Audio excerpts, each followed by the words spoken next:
Hello all. Alright, San Francisco. A beautiful sunny day. Sort of like spring.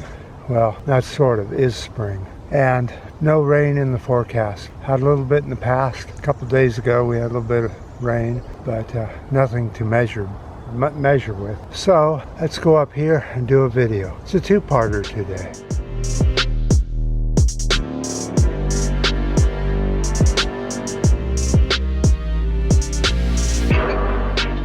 Okay, well, this has been a while since we've been up here in the woods without chainsaws and weed blowers and weed whackers and backhoes and everything else going all at once. So let's enjoy it and do a nice quiet video. BP reported a record profit of $28 billion just when we need to be rolling back oil and gas production. BP is rolling back its climate commitments. Yeah, you heard that right. BP is rolling back its climate commitments. BP earlier planned to cut fossil fuel production by 40% below 2019 levels. The company said it now intends to cut output by just 25% by 2030. Well, what did I tell you when they were reporting that they were going to cut back in the first place? I said that's just bullshit. That's just to get headlines. And then later on, when no one was paying attention, they would reduce it, which they have. In its fourth quarter earnings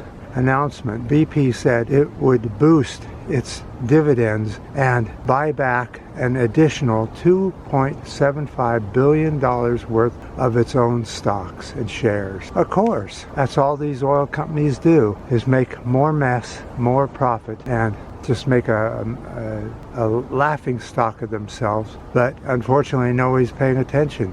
Earth Day is over with, all the climate conferences are over with, so now they go about their normal business. So there are many ways that cities around the globe can help themselves get away from fossil fuels. San Francisco is a good city to talk about doing this. Now, years and years ago, back in the 40s, San Francisco put in their own reservoir called the Hetch Hetchy Reservoir up in the Sierra Mountains east of here, and brought the water all the way to the city to supply fresh, clean water to the city and also make electricity for the city. So the city decided to be a green city and ran electric lines over the streets so that the buses could be all electric and run off of Hetch Hetchy power, making it clean energy and transportation, public transportation, clean energy. They also provide electricity for the rapid transit system called BART here in the Bay Area. They also run on Hetch Hetchy power and are clean and all electric. Not all the buses are electric. Some are electric diesel now because they go outside of where the city ran the wires, and they've never upgraded the wires to go further. This means that the city doesn't have to rely on oil companies to run the fleet of most of the buses and the transportation system throughout the city. The food in the early 40s, 50s, all the way up through the 80s used to be grown close by, both north and south of San Francisco, supplying a lot of their fruits and vegetables, nuts and seeds, to the city that way. But unfortunately in the 80s, 90s and on, they have taken all that farmland and turned it into houses. And unfortunately the only thing they grow around here now is houses. Endless sprawl of endless suburbs of housing, both north, south, and east of San Francisco. Unfortunately, most of these places use fossil fuel for their energy and their transportation, since their bus systems and rail systems are very sparse and not very well used. So now San Francisco gets most of its vegetables, fruits, vegetables, nuts, and seeds, both in the Central Valley of San Joaquin and Sacramento,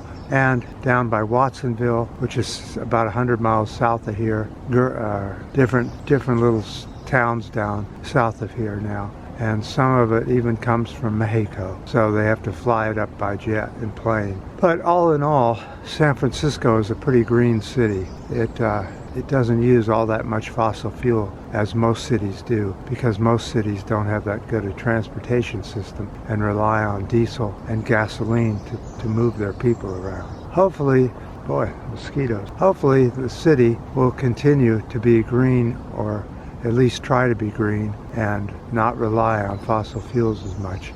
A lot of cities around the U.S. can profit from the same idea of making reservoirs around where they live, not ruining canyons the way that San Francisco did with the Hetch Hetchy Canyon that was said to be like a miniature Grand Canyon, but unfortunately now is ruined because of silting up and the color that when you draw down the water, the rocks and everything are a white color instead of their natural color. Recycling of water is going to be one thing that San Francisco does in the future, using what they call gray water for industry, and they're starting it, but they haven't gotten too far with that yet.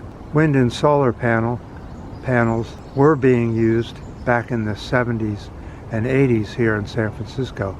They were having windmills put up right in the city, but for some reason the building department decided that was not a very good idea, and they took all the windmills down, and now the only wind power is from far away, both on the east of here in the mountains and to the south of here. Solar panels or solar energy isn't used much here in San Francisco. Some of the private homes and stuff use solar panels on their roofs, but there's no industrial solar use much at all here in the San Francisco Bay Area. All right, well, we'll call that good, and I suggest you go watch Environmental Coffee House's last video on the bomb train. It's very, very good video, all about how the U.S. moves freight train system and what it's carrying and what's happening on the freight trains here in the U.S. So I appreciate all your ups, your new subscribers, and definitely your comments. And until next time.